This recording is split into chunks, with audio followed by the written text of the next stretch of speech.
Hello बच्चों, I am class 12 की chapter पढ़ रहे हैं सॉल्यूशन चैप्टर। तो हमने प्रीवियस लेक्चर में पढ़ा था, इसके न्यूमेरिकल्स किए थे इन टेस्ट क्वेश्चन के 2.1, 2.2, 2.3, 2.4, 2.5 और 2.4 रह गया था हमारा। क्वेश्चन नंबर 2.4 रह गया था, बाकी हमने क्वेश्चन कंप्लीट कर लिए थे। ओके, आप उम्मीद करते हैं कि आपको समझ में भी आ गया होगा। ओके, नेक्स्ट क्वेश्चन हमारा है 2.4, calculate the mass of urea NH2CONH2 required in making 2.5 kg of 0.25 mole aqueous solution। हमें करना क्या है, एक सॉल्यूशन बना रहे हैं यूरिया का। ठीक है, यूरिया का aqueous सॉल्यूशन बनाना है और सॉल्यूशन का मास कितना होना चाहिए हमारे पास 2.5 किलोग्राम का होना चाहिए और मोलैलिटी कितना है 0.25 kg 0.25। तो 0.25 molal aqueous solution of urea NH2CONH2। अब देखो इसका मतलब क्या होता है 0.25 molar aqueous solution of urea. इसका मतलब ये है कि मतलब क्या है 0.25 मोल्स प्रेजेंट रहेंगे 1 kg ऑफ सॉल्वेंट। क्यों मोलल है, मोलल का मतलब क्या होता है, मोलल का मतलब होता है मोलैलिटी। इसका मतलब होता है it's mean mass of urea कितना सॉल्यूट का मास कितना का, सॉरी मास ऑफ यूरिया लिखा है, number of moles of urea कितना है हमारे पास 0.25 मोल। ओके, और इसका कितने मास ऑफ सॉल्वेंट कितना है, मास ऑफ सॉल्वेंट कितना है हमारे पास 1 kg, दैट इज 1000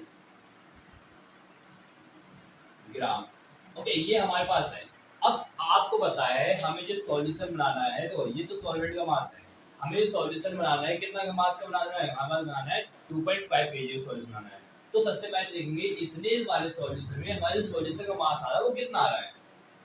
ओके, तो उसके लिए हमें सॉल्वेंट का मास प्लस सॉल्यूट का मास, सॉल्वेंट का मास तो पता है कितना है, सॉल्यूट का मास निकालने क्या करेंगे, सिंपल बात है, आपको पता है पहले हम इसका निकालेंगे मोलर मास यूरिया का।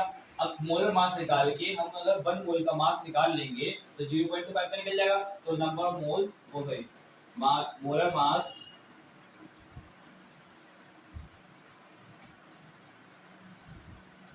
ऑफ यूरिया इक्वल टू कितना है यूरिया का मोलर मास। यूरिया फॉर्मूला क्या होता है NH2CONH2। तो नाइट्रोजन यहाँ पे कितने हैं 2 एटम्स हैं, तो एक एटम मास कितना होता है 14 × 2 प्लस एक कार्बन एटम मास कितना होता है हमारे पास 12 और ऑक्सीजन एटम मास कितना होता है 16 और एक हाइड्रोजन एटम मास कितना होता है 1 × 4। तो कितना आ गया 42 या 28 प्लस 12 प्लस 16 प्लस 4। तो ऐड करो कितना आया 16 प्लस 4 कितना आ गया 16 प्लस 4 आ गया 20 और 20 प्लस 12 कितना था 40 40 प्लस 20 कितना हो गया 60 ग्राम।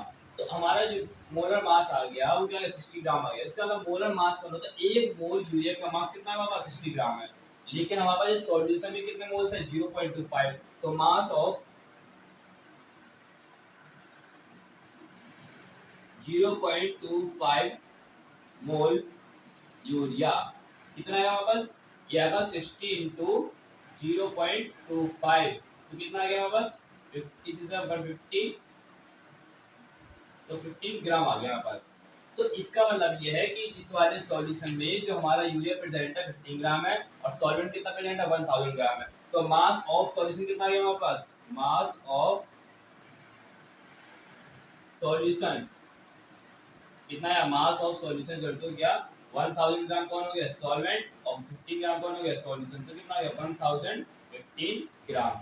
अब इस बेसिस पे ये बताइए, हाँ हमें पता है उससे पूछा है कि 2.5 kg का सॉल्यूशन बनाना, उसमें यूरिया की रिक्वायरमेंट कितनी रहेगी। तो 10 मतलब 1015 ग्राम में यूरिया की रिक्वायरमेंट कितनी है 15 ग्राम की है। 1015 ग्राम सॉल्यूशन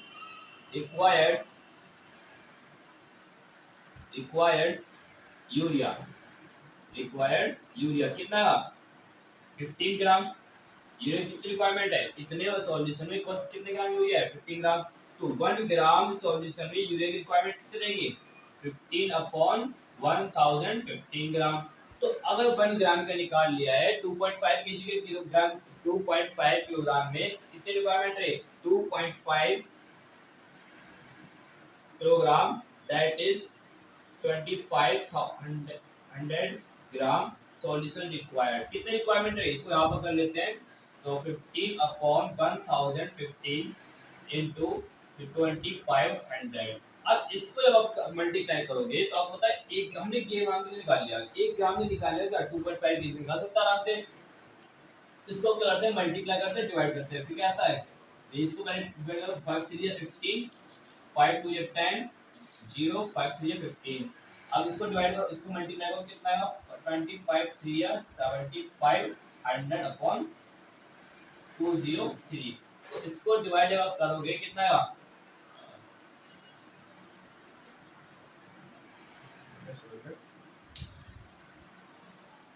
2203। इससे डिवाइड करो, 203 डिवाइडेड 75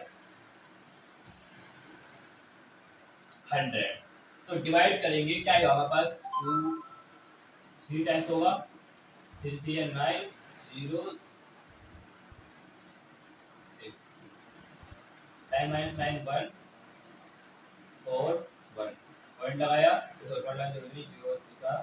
और कितने टाइम्स आएगा, 7 टाइम्स आएगा, 7 टाइम्स 7 नहीं 3 6 टाइम आएगा, 6 3 18, 6 2 12। कितना है हमारे पास, ms into ये आ गया हमारे पास 9 192। पॉइंट लगाया, 0 लगाया, अप्रोक्सीमेटली कितना टाइम लगाइए, 9 टाइम्स, 36.9 ग्राम।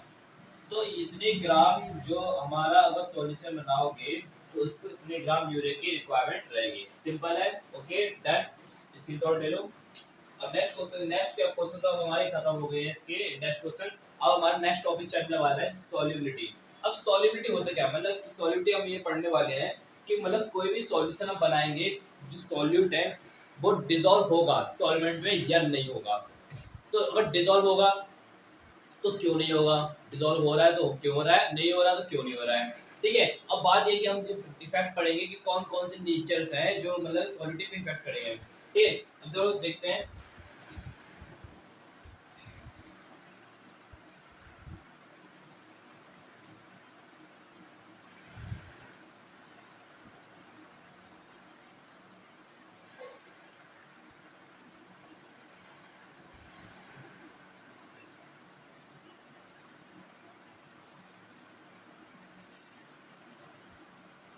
सॉलिबिलिटी, सॉलिबिलिटी का मतलब होता है मतलब कोई हमारा कोई भी सॉल्यूट सॉल्वेंट में डिसॉल्व हो रहा है या नहीं हो रहा है, और सॉलिडिटी चेक करने का उसे देखते हैं कंसंट्रेशन। अब सिंपल बात है, अगर किसी सॉल्यूट की कंसंट्रेशन मतलब क्या है, सॉल्यूशन कंसंट्रेशन ज्यादा है, सॉल्यूशन कंसंट्रेशन ज्यादा होने का मतलब क्या है, ज्यादा होने का मतलब क्या है, उसमें सॉल्यूट ज्यादा है। सिंपल है कि अब अगर कोई भी कंसंट्रेशन हो, कंसंट्रेशन फॉर्मूला क्या करना, जैसे मोलैरिटी देखो, number of moles of solute upon volume of solution. ठीक, अगर आप बताए जब वॉल्यूम अगर इंक्रीज होगा तो क्या होगा, कंसंट्रेशन डिक्रीज होगी। लेकिन अगर नंबर ऑफ मोल्स इंक्रीज होंगे सॉल्यूट के वॉल्यूम सॉल्यूशन में, तो आपको पता है कंसंट्रेशन क्या हो जाएगी, इंक्रीज होगी। तो इसका कौन डाला है, number moles of solute present in solution. तो सॉल्यूट जितने ज्यादा प्रेजेंट होगा कंसंट्रेशन, इसलिए सॉल्युबिलिटी को अगर डिफाइन करना है, सॉल्युबिलिटी ज्यादा है कम है, तो हमें देखना पड़ेगा इसकी कंसंट्रेशन जिससे ज्यादा सॉल्यूशन की उसकी सॉल्युबिलिटी ज्यादा होगी, जिस कंसंट्रेशन लो होगी उसकी सॉल्युबिलिटी कम होगी। अब बात है सॉल्युबिलिटी कौन कौन इफेक्ट करता है, ये तो है nature of solute, nature of solute and solvent. Solute और सॉल्वेंट की नेचर बहुत ज्यादा इफेक्ट डालता है, ठीक है ना। दूसरा आता है attraction force, attraction forces present between solid solid and solvent solvent molecules। solid solid और solvent solvent के molecule में strong force है, किस टाइप का force है, okay. Nature of bond, bond एक टाइप ऑफ अट्रैक्शन फोर्स आ गया, ठीक है। सॉल्यूट और सॉल्वेंट का नेचर क्या नेचर आ रहा है। अब देखो क्या कर देंगे।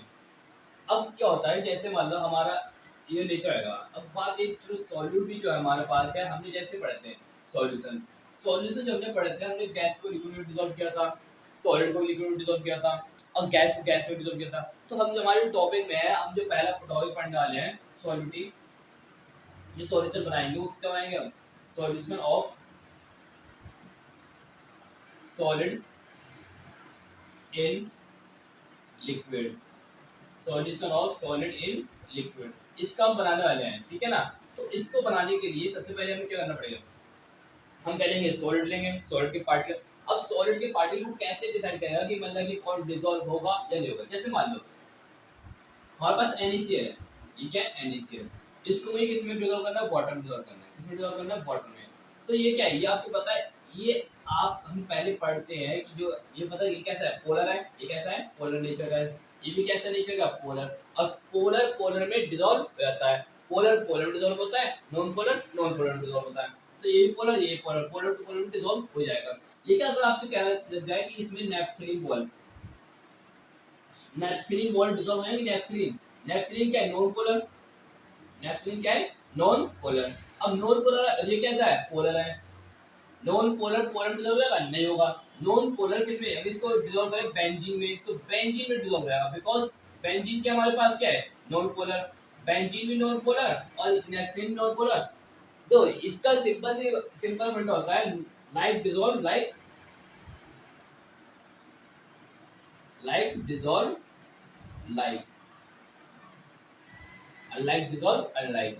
तो क्या होता है हमारा क्या नाम, तो पोलर पोलर डिसॉल्व होगा, मतलब सेम नेचर वाले कंपाउंड, सेम नेचर वाला सॉल्यूट सेम नेचर के सॉल्वेंट में डिसॉल्व हो जाएगा। और डिफरेंट नेचर का एक पोलर और एक नॉन पोलर हुआ तो डिसॉल्व नहीं होगा, सिंपल है काम बेटा। अब क्या होता है, जैसे मान लो हम आगे जैसे पढ़ते हैं,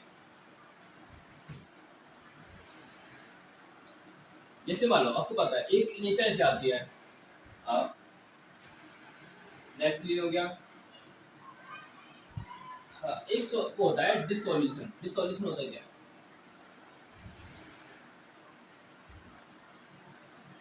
डिसोल्यूशन, डिसोल्यूशन का मतलब क्या होता है, डिसोल्यूशन से बोलते हैं जब कोई भी हम सब सॉल्यूट ऐड करते हैं, सॉलिड सॉल्यूट को, वो क्या होता है, डिसॉल्व होना शुरू होता है, तो डिसॉल्व हो जाता है, उसको इस प्रोसेस को बोलते हैं dissolution. It is the process of, it is the process when solid solute dissolve in liquid solvent, it is called dissolution.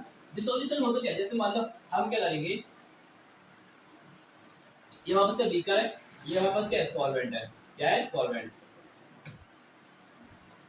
इसमें हमने सॉलिड सॉल्यूट डाले, सॉलिड सॉल्यूट डाले, सॉलिड के पार्टिकल्स जो होते हैं पास पास होते हैं। अभी जो आपको पता है जिस सॉल्यूशन क्या करें, जैसे मतलब हमने NaCl डाला, NaCl और इसको किसमें डाला, वाटर में डाला, तो क्या करेगा, NaCl स्ट्रक्चर कैसे होती है, ऐसे होती है ना,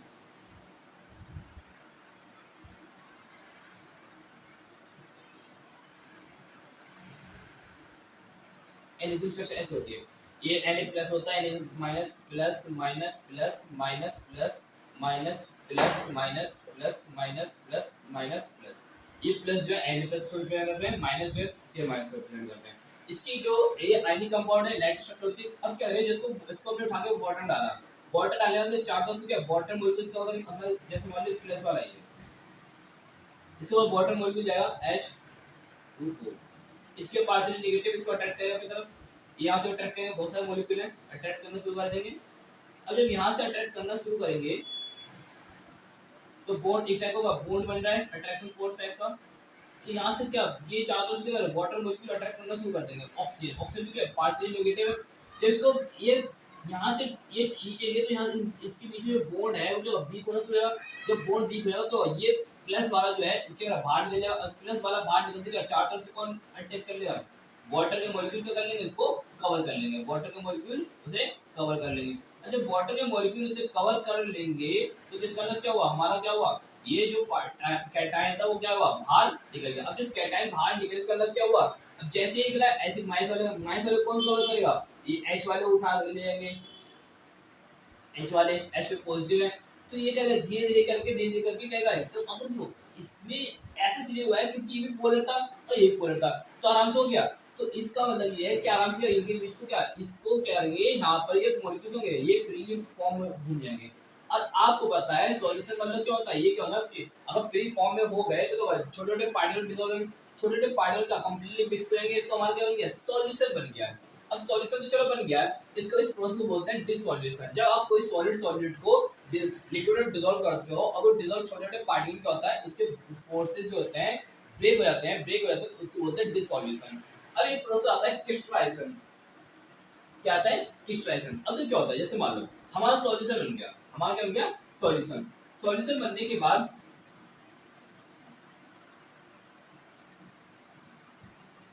क्रिस्टलाइजेशन,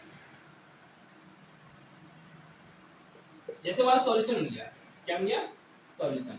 अब सॉल्यूशन बनने के बाद हमने क्या करा इसमें सॉलिड के पार्टिकल्स प्रेजेंट हैं, सॉलिड बन गया। अब लेकिन फिर भी डाले जा रहा हूं इसमें NaCl दोबारा डाले जा रहा हूं जब डालता रहूंगा तो NaCl इसमें डिसॉल्व होंगे हो जाता।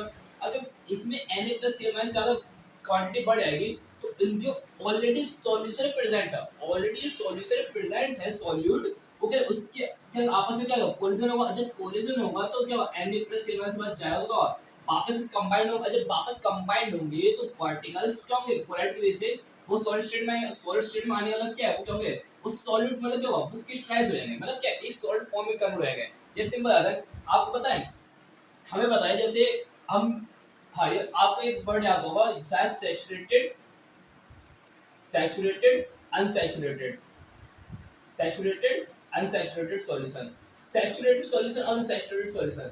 सैचुरेटेड सॉल्यूशन वो सॉल्यूशन होता है अगर मान लो हम किसी सॉल्यूशन में when more solid can be dissolved sorry when no more solid can be dissolved in the solution it is called saturated solution। मान लीजिए जैसे हमारे पास शुगर है, क्या हमारे पास क्या है शुगर, हमारे पास शुगर आने के बाद हमने क्या करा इसमें क्या करा 5 ग्राम शुगर डाली। 5 ग्राम शुगर डालने के बाद क्या शुगर पूरी कंप्लीटली डिसॉल्व हो गई है, लेकिन अब इसमें एक दाना भी डालोगे ना वो डिसॉल्व नहीं हो रही है, वो डिसॉल्व नहीं हो रही है। इसका मतलब क्या उसे जब डिसॉल्व होना बंद होगी इसको बोलते हैं सैचुरेटेड सॉल्यूशन। अब क्या है मैं इसी सॉल्यूशन की बात कर रहा हूं, जैसे मान लो हमारे पास एक बीकर लिया दूसरा अनदर बीकर लिया हमने, अनदर बीकर में हमने ये 2 ग्राम शुगर डाला, 2 ग्राम शुगर डाला और शुगर हमारे क्या डिसॉल्व और कर सकते हो इसमें। जब और डिसॉल्व कर सकते हो तो जो हमारे सॉल्यूशन है 2 ग्राम का सॉल्यूशन इसको बोलते हैं अनसैचुरेटेड सॉल्यूशन। अनसैचुरेटेड का मतलब ये होता है when more solute can be dissolved in the solution it is called unsaturated solution। unsaturated क्या होता है when no more solute can be dissolved it is called unsaturated solution। जब और डिसॉल्व नहीं कर सकते उसको बोलते हैं सैचुरेटेड, जब और डिसॉल्व कर सकते हो उसको बोलते हैं अनसैचुरेटेड सॉल्यूशन। अब क्या होता है इसी बेस पे अब ये ऐसा क्यों होता है कैसे आता है तो सिंपल आता है हम जब ज्यादा अमाउंट डाल देंगे, ज्यादा अमाउंट डालने का तो इसमें सॉलिड के पार्टिकल ज्यादा बढ़ेंगे, सॉलिड पार्टिकल जब ज्यादा बढ़े कोलिजन होगा ज्यादा आपस में, जब कोलिजन होगा तो जब आपस में करेंगे आपस में क्या करेंगे कंडेंस होंगे मतलब पास पास आएंगे। पास आने के बाद ये क्या करेंगे कोलाइड करेंगे। कोलाइड करने का मतलब क्या है सॉलिड स्टेट में दोबारा आना शुरू होंगे, सॉलिड स्टेट में दोबारा आना शुरू होंगे। तो चलो क्या है इसको बोलते हैं क्रिस्टलाइजेशन। क्या बोलते हैं इसको क्योंकि आप इसको इजीली सेपरेट हो जाएंगे सॉल्यूशन से इजीली सेपरेट हो जाएंगे और नीचे क्या करेंगे सेटल डाउन बैठना शुरू हो जाएंगे। तो जैसे जैसे अब क्या होता है हम जैसे मान लो कोई भी हमारा सॉल्यूशन जो है जैसे मान लिया ये है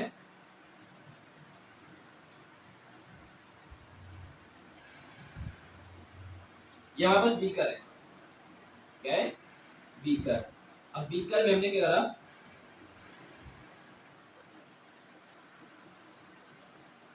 बीकर में डाला सॉल्यूट, क्या डाला सॉल्यूट ओके। हमने 2 ग्राम डाला, क्या डाला सॉल्यूट डाला, किसमें डाला सॉल्वेंट में, किसमें डाला सॉल्वेंट में, क्या बना दिया सॉल्यूशन। लेकिन जब हमने सॉल्यूट डालते रहे तो सॉल्यूशन बनता रहा। अब उसमें 5 ग्राम ऐड करने के बाद 5 ग्राम ऐड करने के बाद उसमें क्या किया इक्विलिब्रियम अटेन कर लिया। इक्विलिब्रियम अटेन करने का मतलब ये है कि अब उससे ज्यादा वो डालते हुए 2 ग्राम जितना डालते रहोगे सॉल्यूट बढ़ाते रहो सॉल्यूशन तो बन रहा है वापस क्या सॉल्यूशन किसमें बना रहा है सॉल्यूट प्लस सॉल्वेंट में कन्वर्ट हो रहा है। अब वो कैसे हो रहा है अब जब आप इसमें डालोगे ठीक है इसमें नंबर ऑफ सॉलिड पार्टिकल होंगे इंक्रीज होते रहेंगे। तो हमें पता है सॉलिड सॉल्यूशन बना रहा है। एक टाइम ऐसा आएगा क्या होगा सॉल्यूशन में सॉलिड पार्टिकल ज्यादा बढ़ेगा उनमें के बीच में कोलिजन होगा, कोलिजन होने की वजह से आपस में करेंगे एक दूसरे के पास पास आएंगे। जब पास पास आएंगे तो क्या होगा, एक क्रिस्टल फॉर्म टाइप की बना देंगे और नीचे क्या होंगे, इधर सेटल डाउन हो जाएंगे। अब सेटल डाउन होने से इजीली आप उसको क्या कर सकते हो, सेपरेट आउट कर सकते हो। तो इसका क्या है, सॉल्यूशन जो था वो वापस किसमें कन्वर्ट हो गया, सॉलिड प्लस सॉल्वेंट में। सिंपल बात है, जब आप ज्यादा शुगर ऐड करते हो क्या होता है, वो नीचे बैठ जाती है। इसका मतलब क्या, जो आपने डाली वो डिसॉल्व हो गई, लेकिन जो सॉल्यूशन में थी वो क्या होगी, वो बाहर क्रिस्टलाइज हो गई। वो इसको बोलते हैं क्रिस्टलाइजेशन। तो एक स्टेज ऐसी आती है, उसको बोलते हैं, मतलब क्या होता है, अब इसका मतलब ये है कि जैसे 5 ग्राम आपने डाल दी तो 2 ग्राम जो एम एक्स्ट्रा ऐड करो तो 2 ग्राम उसमें डिसॉल्व हो गए, लेकिन इसमें ऑलरेडी इसमें डिसॉल्व 2 ग्राम है, वो क्या गए, वो क्रिस्टलाइज फॉर्म में आ गए। तो इसको बोलते हैं क्या है, कि क्लीन मतलब क्या है कि मतलब आप 2 ग्राम दोबारा एक्स्ट्रा ऐड करोगे, इसमें दोबारा बढ़ाओगे तो 2 ग्राम क्या वापस क्या आपको सॉल्यूट मिल जाएगा। मतलब कहने का मतलब ये कि रिएक्शन के स्टॉप हो गए वो। अब रिएक्शन को स्टॉप हो गई है, अगर आपको बढ़ानी है तो क्या टेम्परेचर इंक्रीज कर दो। टेम्परेचर इंक्रीज करने पे क्या होता है, और ज्यादा क्या होगा, इक्विलिब्रियम जो कि फॉरवर्ड स्टेट में चली जाएगी। फॉरवर्ड स्टेट जाने का मतलब क्या है कि अब क्या 2 ग्राम और एक्स्ट्रा डिसॉल्व हो जाएगी, लेकिन अब क्या इसका मतलब क्या है, आपका सॉल्यूशन होंगे कितना बन गया, 7 ग्राम से डिसॉल्व हो गई। लेकिन फिर इसमें क्या हो गया, 2 ग्राम और एक्स्ट्रा डाली, अब क्या 7 ग्राम में उसने सैचुरेशन अटेन कर लिया है। 7 ग्राम में उसने सैचुरेशन अटेन करने के बाद आफ्टर दिस, तो आप ये बताइए इसमें 7 ग्राम सैचुरेशन अटेन कर ली, तो ये अब इसमें 1 ग्राम, एक पार्टिकल भी शुगर का एक पार्टिकल भी डिसॉल्व करोगे तो क्या होगा, वो इसमें जाएगा सॉल्यूशन में। सॉल्यूशन जाने के बाद क्या करेगा, कोलिजन करेगा। कोलिजन जब ज्यादा कोलिजन हो जाएगी तो वो पार्टिकल तो वापस निकल जाएगा। इसका मतलब एक पार्टिकल सॉल्यूशन में कन्वर्ट हुआ, जो सॉल्यूशन में पार्टिकल था वो पास काम आ गया, वापस सेपरेटेड हो गया। तो इसको बोलते हैं इक्विलिब्रियम स्टेज में क्या होता है, मतलब क्या इक्विलिब्रियम स्टेज में सैचुरेशन, जब तक कोई भी सॉल्यूट आपने सॉल्वेंट डाला और इक्विलिब्रियम स्टेज अटेन कर ली, इक्विलिब्रियम स्टेज अटेन कर ली, उसको बोलते हैं सैचुरेटेड सॉल्यूशन। तो हमें जब तक कभी भी हमें तब तक सॉल्यूट डालता रहना जब तक क्या सैचुरेशन अटेन निकले, वो सॉरी इक्विलिब्रियम। इक्विलिब्रियम अटेन करते साथ ही क्या होगा, सैचुरेटेड सॉल्यूशन हमें मिल जाएगा। सैचुरेटेड मतलब क्या है, आप 2 ग्राम डालोगे एक्स्ट्रा दोबारा तो क्या होगा, सॉल्यूशन मिल जाएगा, तो क्या होगा वापस सॉल्यूशन क्या आएगा, दोबारा दूसरे जो सॉल्यूशन में डिसॉल्व सॉल्यूट पार्टिकल है वो किस में आएंगे, सॉल्यूट में आएंगे। ये होता है सिंपल। अब क्या होता है, इसमें कौन कौन से ऐसे फैक्टर हैं जो इसको इफेक्ट करेंगे।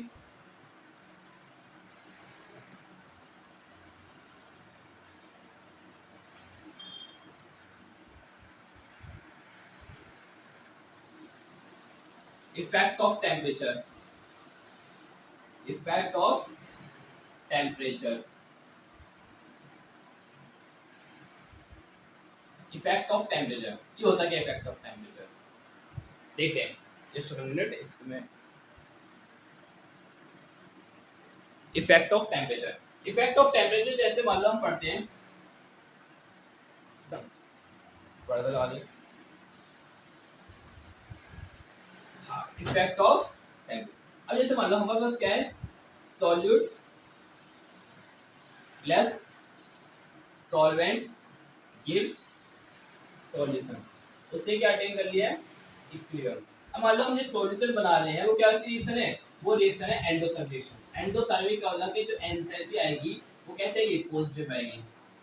पॉजिटिव मतलब क्या है कि वो हीट के द्वारा एब्जॉर्ब करके, मतलब जैसे आप क्या बीकर में डालोगे, बीकर में डालने के बाद जो आपका बीकर के बाद सॉल्यूट डालने के बाद वो ठंडा पड़ जाएगा, मतलब क्या वो हीट को एब्जॉर्ब कर रहा है, हीट को एब्जॉर्ब करके क्या बना रहा है, सॉल्यूशन बना रहा है। इसका मतलब क्या है, इसका मतलब ये है कि आप टेम्परेचर इंक्रीज करोगे तो और सॉल्यूशन क्या ज्यादा बनेगा, क्योंकि क्या है वो हीट को एब्जॉर्ब करके सॉल्यूशन बना रहा है।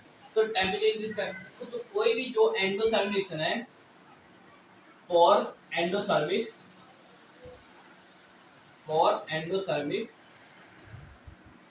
रिएक्शन, एंडोथर्मिक रिएक्शन, तो क्या होगा, on increasing temperature endothermic reaction temperature increase तो सॉल्युबिलिटी क्या होगी, इंक्रीज करेंगे, सॉल्युबिलिटी भी इंक्रीज करेंगे। एंड टेम्परेचर डिक्रीज करोगे तो सॉल्युबिलिटी भी क्या होगी, डिक्रीज करेगी। अकॉर्डिंग टू ले चैटरी प्रिंसिपल, एंडोथर्मिक रिएक्शन के लिए अगर एंडोथर्मिक रिएक्शन है तो रिएक्शन कहाँ जाएगी, फॉरवर्ड डायरेक्शन में जाएगी एंडोथर्मिक रिएक्शन। और टेम्परेचर डिक्रीज करो तो रिएक्शन आएगी बैकवर्ड, और बैकवर्ड में हमारे पास क्या है, सॉल्यूट प्लस सॉल्वेंट, हमें बनाना है क्या है, सॉल्यूशन। ओके, अगर हमारा एक्सोथर्मिक हुआ, एक्सोथर्मिक मतलब क्या है, solute plus solvent gives solution.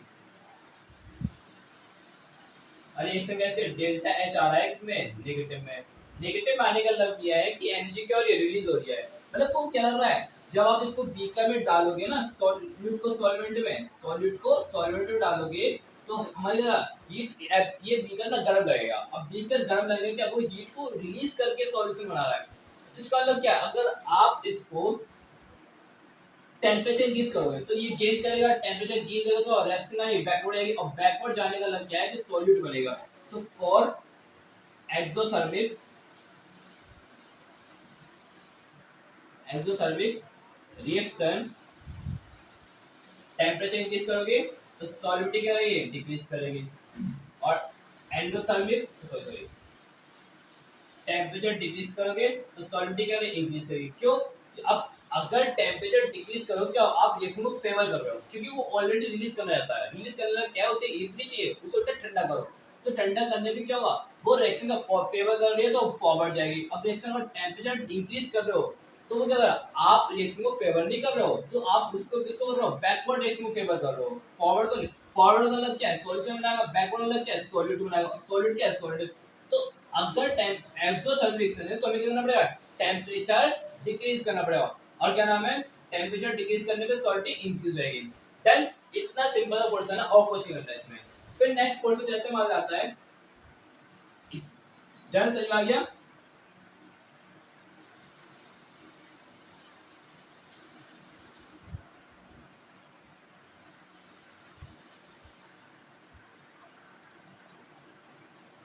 Next ऐसे मान लो, इफेक्ट ऑफ टेम्परेचर के effect of pressure, effect of pressure.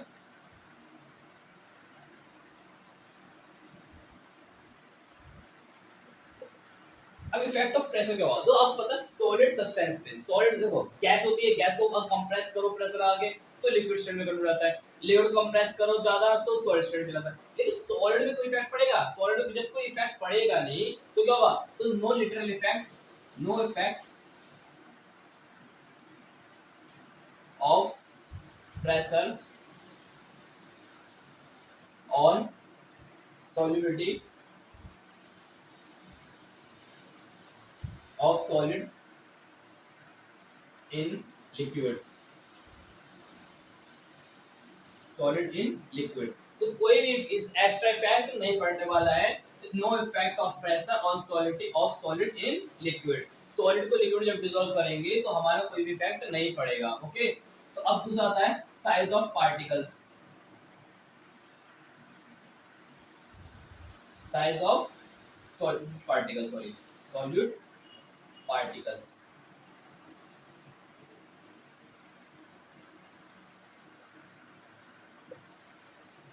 Okay, size of solute particle अगर बात चल रही है तो सिंपल सी बात है।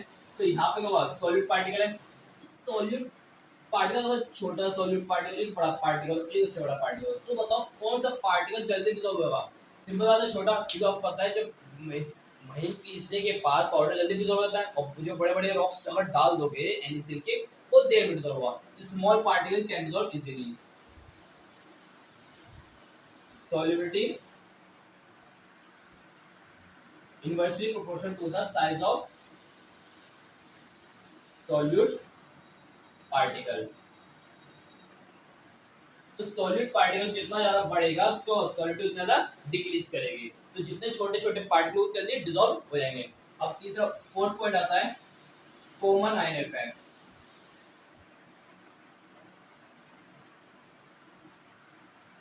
Common ion effect, common ion effect क्या होता है, जैसे मान लो हमारे पास सॉल्यूट है, उसके पास भी मान लो एक टाइप के सेम सॉल्यूट और सॉल्वेंट में जस्ट सेम टाइप के आयंस मिल जाते हैं। जैसे मान लो हमारे पास NaCl है, NaCl को हम AgCl में डिसॉल्व कर रहे हैं, किसमें, AgCl में, तो इसके पास Cl- है, Cl- है। तो कॉमन आयन की प्रेजेंस की वजह से क्या होता है, यहाँ पर कॉमन आयन की वजह से क्या होगा, सॉल्युबिलिटी डिक्रीज करेगी due to common ion effect, solubility due to common ion effect solubility decreases। solubility क्या करेगी, solubility decrease करेगी। ओके, देन अब क्या होता है, एक बात याद है, कॉमन आयन इफेक्ट में से solubility decrease क्यों करती है, ये देखते हैं बात।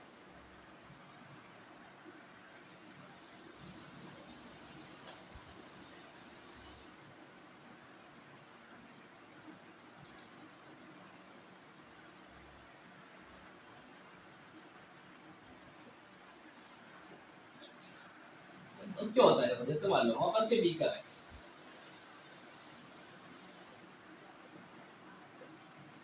इसमें क्या AgCl है, AgCl है, Ag plus Cl minus, NaCl डाला आपने। अब इसमें जब डिसॉल्व करोगे तो Cl माइनस Cl माइनस, अब Cl माइनस की कंसंट्रेशन ज्यादा बढ़ेगी फॉरवर्ड रिएक्शन में। तो कंसंट्रेशन ज्यादा बढ़ेगी तो इसका मतलब क्या है, लेकिन अब एक स्टेज ऐसे आएगी, इसका मतलब क्या है, इक्विलिब्रियम जल्दी अटेन कर लेगा वो, इक्विलिब्रियम जल्दी, क्यों Cl माइनस की कंसंट्रेशन बहुत ज्यादा बढ़ रही है, कोलिजन ज्यादा होगा। Cl माइनस कंसंट्रेशन ज्यादा बढ़ेगी सॉल्यूशन में, तो क्या कोलिजन होगा, कोलिजन जगह होगा तो क्या, वो वापस फॉरवर्ड फॉरवर्ड बैकवर्ड डायरेक्शन चली जाएगी। तो कॉमन आयन इफेक्ट में से Cl माइनस आयन की इफेक्ट क्या ज्यादा बढ़ेगा, एक जो कॉमन आयन है उसकी वजह से क्या होगा, यहाँ पर वो सॉल्यूट बनाना शुरू कर देगा वापस। क्यों, क्योंकि इसमें जो प्रोडक्ट में जो हमारा सॉल्यूशन बनेगा, सॉल्यूशन में Cl माइनस बहुत ज्यादा बढ़ेगा, इंक्रीज करेगा। और हमको बताया था कि जैसे सॉल्यूट पार्टिकल ज्यादा बढ़ते हैं तो क्या होता है, वो बैकवर्ड चले जाते हैं।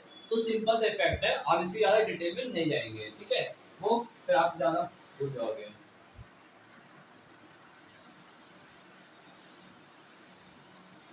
ओके, इतना ज्यादा।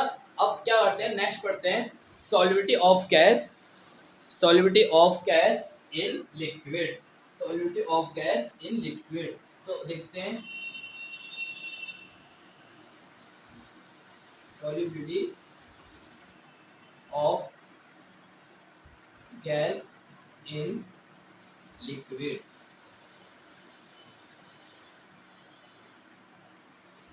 कौन सी गैस डिसॉल्व होगी, कौन सी गैस डिसॉल्व नहीं होगी। तो सबसे पहली बात है नेचर ऑफ सॉल्यूट, कि हमारे पास क्या है, सॉल्यूट अच्छे से बात है, गैस तो डिसॉल्व हो जाती है। जैसे मान लो CO2 गैस है, CO2 गैस है, अब वो वाटर में डिसॉल्व होगी या नहीं होगी। हाँ, डिसॉल्व बहुत कम होती है, तो जल्दी डिसॉल्व नहीं होगी, बिकॉज ऑफ CO2 कैसा है, नॉन पोलर नेचर का है, और वाटर कैसा है हमारे पास, क्या है, वो वाटर क्या है, पोलर है। ओके, तो अब दूसरी बात है, तो होती तो डिसॉल्व, लेकिन O2 डिसॉल्व होती है, नहीं होती है, होती है भले कम होती है। ओके, देखो सिंपल, अगर O2 डिसॉल्व नहीं होती तो एक्वाटिक जो कल्चर है, एक्वाटिक लाइफ है, वो सर्वाइव नहीं कर पाते, तो डिसॉल्व होती है।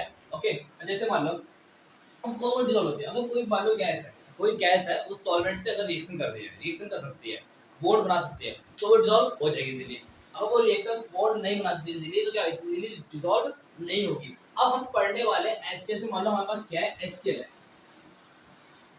सॉरी CO2 है, CO2 H2O, इस रिएक्शन में क्या बना, H2CO3 बनाएगा, क्या बना, H2CO3 बनाएगा, डिसॉल्व हो जाएगी, हो जाएगी। अब अमोनिया है, अमोनिया वाटर, अमोनिया H2O से रिएक्शन में क्या बनाएगा, NH4OH बन गया, बन गया डिसॉल्व। तो ये देखना पड़ेगा कि कौन सी गैस डिसॉल्व होगी, कौन से नहीं होगी। तो ध्यान रखना, जो अगर रिएक्शन कर रही है तो वो भी डिसॉल्व हो सकती है, जैसे SO2 है गैस, H2SO3 बना देंगे तो डिसॉल्व हो जाएगी, यस डिसॉल्व हो जाएगी, क्योंकि रिएक्शन हो रही है। जैसे O2 है, O2 इजीली डिसॉल्व नहीं हो जाएगी, O2 भी H2 से रिएक्शन रिएक्शन होती नहीं है, कि ऐसे पर रिएक्शन क्या है, ये तो हाँ, ये डिसॉल्व इसलिए हो गई है क्योंकि से हेलो CO2 क्या होता है, partially positive, partially negative, partially negative, हाँ पता है, नो पोलर है, कंप्लीटली सॉल्युबल, क्योंकि ये तो अनस्टेबल फॉर्म होती है, वापस इसमें जाना, लेकिन हम फिर भी कह सकते हैं थोड़ी बहुत सॉल्युबल होगी, ठीक है। ये डिसॉल्व इसलिए जाएगी क्योंकि अमोनिया और वाटर के बीच में हाइड्रोजन बॉन्ड बन जाएंगे, ठीक है। SO2 और H2O, SO2 तो पोलर होता है बिकॉज इसकी क्या शेप आती है, एंगुलर शेप आती है। अब एंगुलर शेप आने का मतलब ये है कि इसमें क्या आ रही है, पोलैरिटी आ रही है। अब पोलैरिटी आ रही है तो क्या होगा, आपको पता है सॉल्युबिलिटी है तो सॉल्युबल है। ओके, नेक्स्ट क्या आता है, तो solubility of gas in liquid, तो हमने ये देखा। अगर उसको देख लेते हैं नेक्स्ट, क्या क्या इफेक्ट है, ऐसे कौन कौन से इफेक्ट हैं तो जो इससे सॉल्युबिलिटी इंक्रीज करेंगे।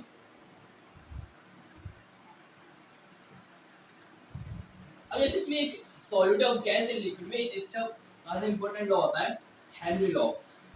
क्या आता है, हेनरी लॉ। हेनरी लॉ क्या कहता है, हेनरी लॉ कहता है कि जो मतलब कोई भी गैस है, कोई भी गैस है, उसकी जो सॉल्युबिलिटी है किसी सॉल्वेंट में एक स्टाइल, हाँ, solubility of a gas, solubility of a gas is directly proportional to the partial pressure of the gases, partial pressure exerted by the gases. Solubility of a gas is directly proportional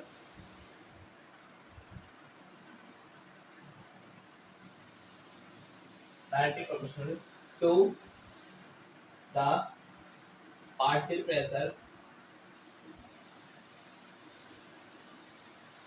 pressure exerted by the gases. Partial pressure exerted by the gases. अगर partial pressure ज्यादा होगा तो solubility भी ज्यादा होगी। अब partial pressure अगर कम होगा तो सॉल्युबिलिटी भी क्या होगी, कम होगी। ओके, अब इसका हम देख लेते हैं क्या क्या इफेक्ट डालना है, कैसे हम इसको एक्सप्लेन करेंगे। अब दो इसका मतलब क्या है, यहाँ पर इसको ऐसे बोल सकते हैं solute partial pressure exerted by any gas is directly proportional to the mole fraction। मतलब partial pressure exerted by any gas is directly proportional to mole fraction of the gases। तो अब जब proportions आने टाइम क्या कि H आएगा और X आएगा। ये इसकी एक्सप्लेनेशन भी पढ़ना बहुत जरूरी है। अब बात ये है कि जैसे मान लो ये क्या है, P हमारा partial pressure of the gas है, KH हमारा क्या है, हेनरी कांस्टेंट। KH क्या है, हेनरी कांस्टेंट। और X के हमारे पास क्या है, मोल फ्रैक्शन।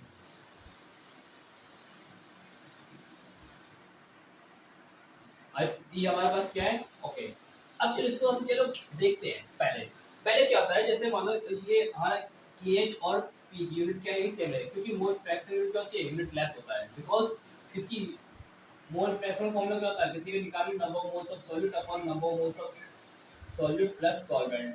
तो अब आपको पता है जैसे मान लो हमारे पास 1 2 आ रहा है तो इसकी वो मोल्स यूनिट आती है, इसकी मोल यूनिट आती है, मोल से मोल कैंसिल तो क्या बचा, यूनिट लेस बचा। तो इसलिए क्या करते हैं, हेनरी लॉ, ये हमारा सिंपल लॉ है, ठीक है ना। तो क्या होता है, ये जो आपको पता है एक्स का रिप्रेजेंट कर रहा है, ये कर रहा है सॉल्युबिलिटी को, क्या कर रहा है, सॉल्युबिलिटी। सिंपल आता है, किसी भी सॉल्यूशन के अंदर मोल फ्रैक्शन तभी तो ज्यादा होगा जब उसकी सॉलिडिटी ज्यादा होगी। अगर सॉलिडिटी कम है तो वो जाएगी, तो सॉलिडिटी कम, मोल फ्रैक्शन कम। तो इसका मतलब हमें जो ये मोल एक्स रिप्रेजेंट कर रहा है, क्या शो कर रहा है, ये रिप्रेजेंट कर रहा है मोल फ्रैक्शन, मतलब सॉल्युबिलिटी को रिप्रेजेंट कर रहा है। तो आप ऐसे भी कह सकते हो,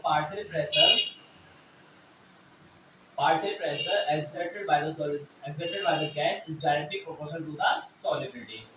तो ये होता है, सिंपल सी बात है। अब हम इसको एक्सप्लेनेशन पढ़ेंगे, एक बार टाइम देख लेते हैं। टाइम तो नहीं हुआ, ओके, टाइम खत्म होने वाला है, दो साथ नहीं पाएगा। ओके डन, जब करते हैं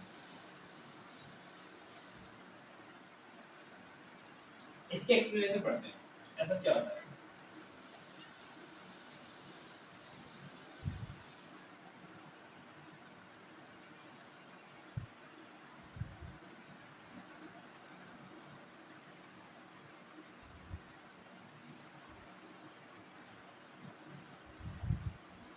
ये हमारा क्या बीकर है, ओके, इसमें सॉल्वेंट डाल लगता है, ठीक है, थोड़ा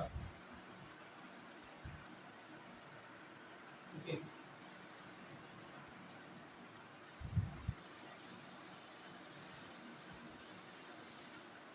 ये क्या है, पिस्टन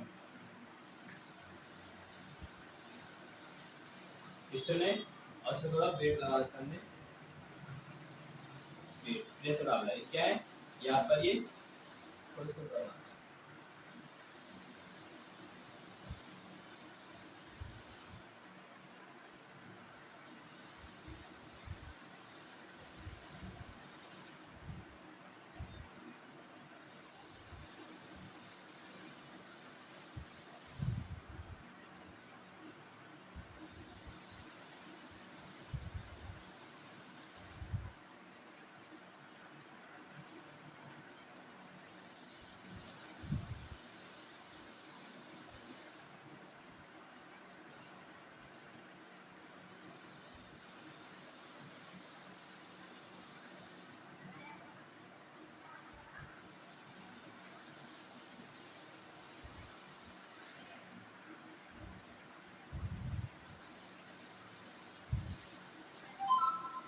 ओके, ये हमारे पास क्या है, गैस की मॉलिक्यूल सिंपल सी बात है, ऊपर बस तो उड़ेंगे वो तो ठीक है। अभी सर थोड़ा बहुत क्या हो गया, हल्के एक आधी मॉलिक्यूल चल गए यहाँ पर चले गए बिकॉज ऑफ प्रेशर। अब सिंपल बात है, आपको पता है जो गैस होती है, अगर गैस को कंप्रेस करते हैं तो क्या होती है, लिक्विफाइड होती है। लिक्विफाइड होने कब होती है, क्योंकि मॉलिक्यूल क्या होता है, पास पास आएंगे, अब मॉलिक्यूल पास पास आएंगे तो लिक्विड स्टेट में, लिक्विड स्टेट आने का अलग क्या होंगे, ये सेटल डाउन करेंगे। अब सेटल डाउन तो करेंगे, सिंपल सी बात है। अब ये बात बताइए कि ऐसा क्या होता है मॉलिक्यूल में, जैसे मान लो हमने इसको थोड़ा प्रेशर और बढ़ाया, प्रेशर बढ़ाया, प्रेशर बढ़ाने के बाद ये हमारे पास क्या है, थोड़ा पिस्टन नीचे लेके वेट इंक्रीज कर दिया, वेट इंक्रीज करने के बाद पिस्टन नीचे गया। अब पिस्टन जब नीचे जाएगा मॉलिक्यूल्स क्या होंगे, मॉलिक्यूल कंप्रेस होंगे आपस में, गैस कंप्रेस होगी, और कंप्रेस होने के बाद लिक्विड स्टेट में आएंगे, और लिक्विड स्टेट में जाने के बाद क्या होंगे, मॉलिक्यूल्स की जो कंसंट्रेशन है वो क्या होगी, लिक्विड स्टेट में, लिक्विड में बढ़ जाएगी, इक्का दुक्का मॉलिक्यूल यहाँ पर रहेंगे। ओके, अब क्या होगा, ये हमने क्या वेट इंक्रीज किया, W बनता W, वेट इंक्रीज करने पे क्या हुआ, गैस हमारी कंप्रेस होगी, गैस कंप्रेस होने के बाद वो लिक्विड स्टेट में आ गई, लिक्विड स्टेट मतलब क्या होगा, सेटल हो जाएगी, गैस भी मिल जाएगी, वो लिक्विड में मिल जाएगी, लिक्विड लिक्विड मिक्स कर सकते हैं आराम से। अब ये बताइए, ये मिक्स हो गया, लेकिन अब ये दिमाग में आता है क्वेश्चन, जैसे मान लो ऑलरेडी गैस यहाँ पर आएगी, वो नहीं आएगी, हो जाएगी, अब इसका मतलब क्या, हमें कंसल्ट भी जरूर चाहिए नहीं पता तो, जैसे मान लो अब यहाँ पर भी क्या होती है, इक्विलिब्रियम मटेरियल होती है, जैसे मान लो हमारे क्या नाम है, यहाँ पर इसमें थे 50 मॉलिक्यूल्स, कितने थे 50 मॉलिक्यूल्स थे, 50 में से यहाँ पर चले गए कितने, इसमें चले गए 35 मॉलिक्यूल्स चले गए, 35 मॉलिक्यूल नीचे चले गए, और यहाँ पर कितना चाहिए 15 मॉलिक्यूल। अब जो ऑलरेडी यहाँ 15 मॉलिक्यूल्स हैं उनमें भी प्रेशर लग रहा है, उनमें भी प्रेशर लग रहा है, लेकिन मान लो अगर वैसे 5 मॉलिक्यूल्स नीचे जाएंगे, 5 मॉलिक्यूल्स नीचे जाएंगे, तो यहाँ मॉलिक्यूल ज्यादा होंगे तो ये ऊपर चले जाएंगे, इसमें से 5 मॉलिक्यूल्स ऊपर चले जाएंगे, अब 5 मॉलिक्यूल्स नीचे आएंगे, 5 मॉलिक्यूल्स ऊपर आएंगे, तो यहाँ पर भी क्या होगा, इक्विलिब्रियम अटेन हो जाएगी। अब इक्विलिब्रियम अटेन हो गई तो क्या होगा, 5 मॉलिक्यूल नीचे 5 मॉलिक्यूल्स ऊपर आएंगे, प्रेशर और ज्यादा बढ़ा दोगे तो क्या होगा, और ज्यादा कंप्रेस होगी। तो इसका मतलब ये है कि प्रेशर इंक्रीज करने पर जो सॉलिडिटी क्या हो रही है, इंक्रीज हो रही है, बिकॉज क्योंकि क्या हो, जिन लिक्विड मॉलिक्यूल्स गैस के मॉलिक्यूल का पास पास आएंगे, कंप्रेस होंगे तो लिक्विड स्टेट में आएंगे, और लिक्विड लिक्विड में इजीली डिसॉल्व हो जाएगा। इसका अब दूसरी बात क्या है, इसको क्या पुश करेंगे, तो पुश करने का क्या, मॉलिक्यूल्स को जबरदस्ती करेंगे, यहाँ पर लिक्विड स्टेट में आएंगे, लिक्विड स्टेट में आगे इसका मतलब क्या है, हमारी कंसंट्रेशन जो इंक्रीज होगी सॉल्यूशन में, सॉल्यूट की, इसलिए सिंपल हेनोलॉइज बेसिस पे आया था।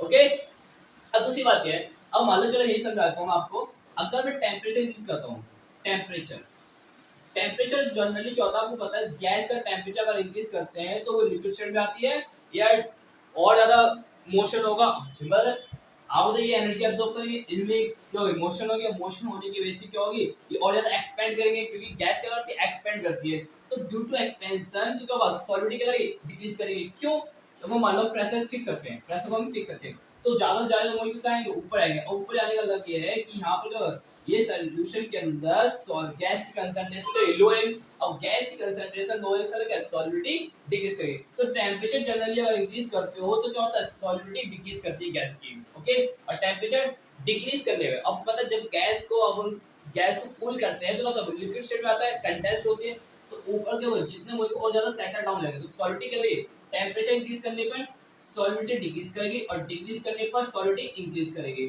Due to compression. ओके, तो इस तरह से हम क्वेश्चन समझते हैं, अब बाकी के टॉपिक हम कल समझते हैं, इतना प्रिपेयर करना, और लेक्चर अच्छा लगा हो तो वीडियो को लाइक, सब्सक्राइब एंड शेयर करें जरूर।